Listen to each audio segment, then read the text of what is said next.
నిన్ను గురించే తలుచుకుంటున్నావురా. నూరేళ్ళ ఆయుష్. ఎలా ఉన్నావురా ఎస్పీ గారు? కొంచెం అలా పక్కకు వస్తారా? మనం ప్రైవేట్ గా మాట్లాడుకుందాం. Why not? షూర్. పదబాబు.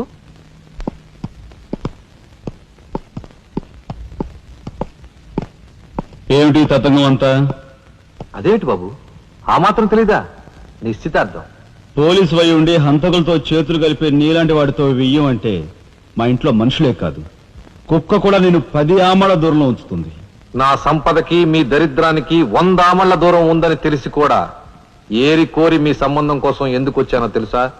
మీ అన్నయ్య కలెక్టర్ అవుతున్నాడని. తెలుసు. కలెక్టర్ అల్లుడి చేతిలో ఉంటే అడ్డు ఆపు లేకుండా నేరాలు సాగించుకోవచ్చు అనే నీ నీచ బుద్ధి నాకు బాగా తెలుసు. నేనెంత నీచునో నీకు అర్థమైందిగా.